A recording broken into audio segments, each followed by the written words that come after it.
Hello students, welcome to RNM academy channel. Students, ત્રિકોણમિતિમાં આપણે sine cos માટેના સરવાળા બાદબાકીના સૂત્રો જોયા છે. એટલે જ્યારે પણ ગુણાકારમાં કોઈ સૂત્ર આપ્યું હોય તો એને આપણે સરવાળા બાદબાકીમાં કન્વર્ટ કરી શકીએ છીએ. આજે એનાથી વિરુદ્ધ થિયરી સમજવાની છે કે સરવાળા અને બાદબાકીના સૂત્રો આપણી પાસે હોય તો એને આપણે ગુણાકારમાં કઈ રીતે ફેરવી શકીએ. હવે એને માટે શરૂઆતના આપણા 4 સૂત્રો સમજવા પડશે. 4 સૂત્રો કેવા હતા તે જોઈ લઈએ. એક હતું S plus S is equal two 2SC. આ પહેલું સૂત્ર હતું. S plus S is equal two 2SC. બીજા નંબરનું સૂત્ર હતું S minus S is equal two 2CS.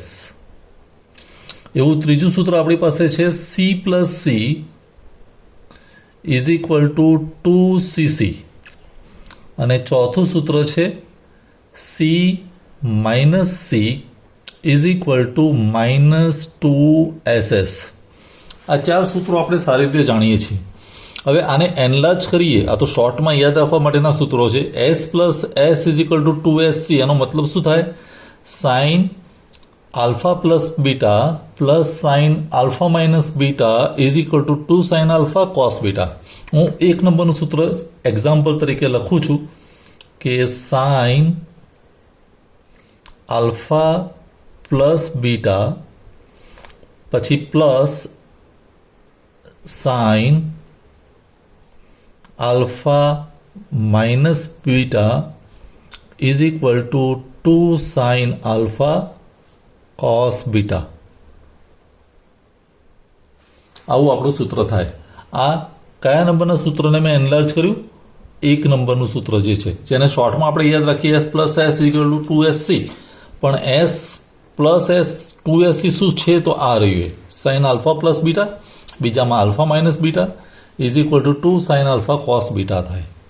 હવે અહીંયા ધારી લો કે આલ્ફા પ્લસ બીટાને હું ધારી લઉં છું કે alpha plus beta is equal to A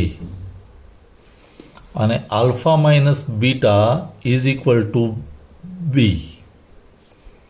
આ હું 2 લેટર્સ ધારી દઉં છું કે આ આખો પાર્ટ એના બરાબર A અને આ બીજો પાર્ટ એના બરાબર B. તો થાય શું?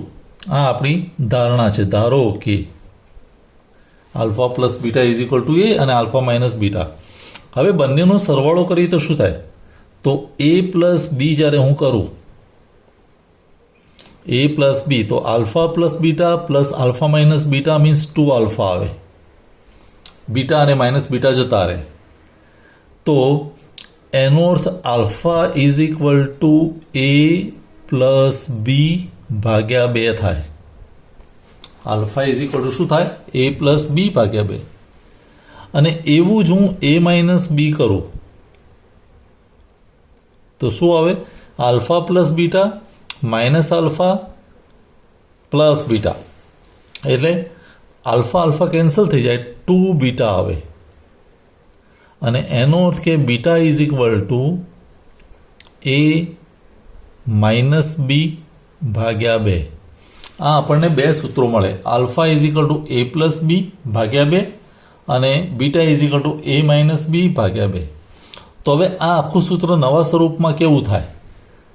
તો એવું કહી શકાય કે સાઇન આલ્ફા પ્લસ બીટા એટલે A plus sine alpha minus beta એટલે capital B is equal to 2 sine alpha એટલે A પ્લસ B ભાગ્યા 2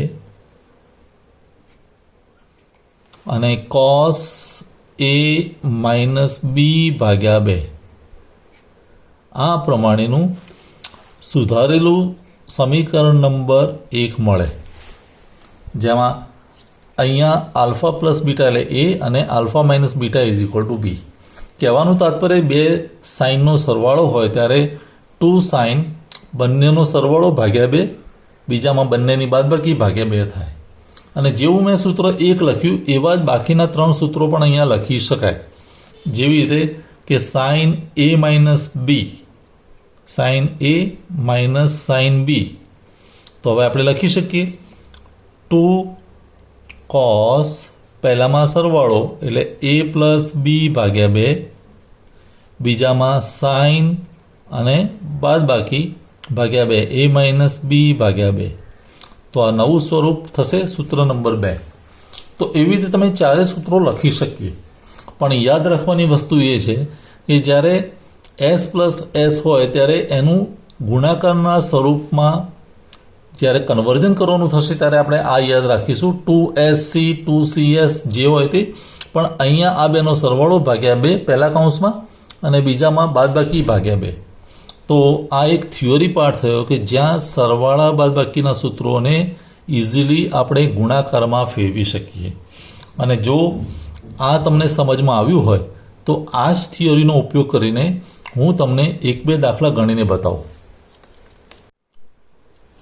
તો સ્ટુડન્ટ્સ, જે થિયરી હમણાં સમજી ચૂક્યા છીએ એના જ આધાર ઉપર આપણે પ્રશ્ન લઈએ છીએ. નીચેના વિધેયોને ગુણાકારના સ્વરૂપમાં દર્શાવો. અને 4 પ્રશ્નો આપેલા છે. સાઇન 8θ પ્લસ સાઇન 6θ, બીજામાં સાઇન 7θ માઇનસ સાઇન 5θ, ત્રીજો પ્રશ્ન cos 9θ divided by 2 plus cos 7θ divided by 2, અને ફોર્થ છે કોસ θ માઇનસ કોસ 5θ. 1 બાય 1 હું સોલ્વ કરીને તમને બતાવું છું. પ્રશ્ન નંબર 1 શું છે? Sine 8θ plus sine 6θ. હવે પહેલાં તો સ્વરૂપ જોઈ લેવું પડે કેવું છે. એસ પ્લસ એસ એટલે 2SC, તો લખાશે 2S એટલે સાઇન, અને પછી બંનેનો સરવાળો ભાગ્યા 2. તો અહીંયા ખૂણો છે 8θ, બીજામાં છે 6θ ડિવાઇડેડ બાય 2 એટલે 2SC, C એટલે કોસ. પણ હવે બાદબાકી 8θ માઇનસ 6θ ડિવાઇડેડ બાય 2 આવું થશે. હવે આનું સાદું રૂપ આપીએ તો શું થાય? 2 સાઇન 8 અને 6 એટલે 14 ભાગ્યા 2 એટલે 7θ, અને કોસ 8 માઇનસ 6 એટલે 2 ભાગ્યા 2 એટલે 1 એટલે કોસ θ. તો જે સરવાળાના સ્વરૂપમાં હતું એનું કન્વર્ઝન થઈ ગયું ગુણાકારના સ્વરૂપમાં. તો આ એનો જવાબ થયો પ્રશ્ન નંબર 1નો. તમને સમજમાં આવ્યો હશે. હવે પ્રશ્ન નંબર 2 લઈએ છીએ. Sine 7θ minus sine 5θ. હવે પહેલાં જોઈ લેવું પડે. એસ માઇનસ એસ એટલે 2CS, તો 2C એટલે કોસ, બંનેનો સરવાળો ભાગ્યા 2 એટલે 7θ પ્લસ 5θ ડિવાઇડેડ બાય 2. 2CS એટલે S એટલે સાઇન, પણ હવે બાદબાકી 7θ માઇનસ 5θ ડિવાઇડેડ બાય 2. અને હવે તમે એને સિમ્પ્લિફાય કરો તો શું થાય? 2 કોસ 7 અને 5 12 ભાગ્યા 2 એટલે 6θ, 7માંથી 5 ગયા એટલે 2 ભાગ્યા 2 એટલે θ, તો સાઇન θ. આ એનો જવાબ થશે પ્રશ્ન નંબર 2નો.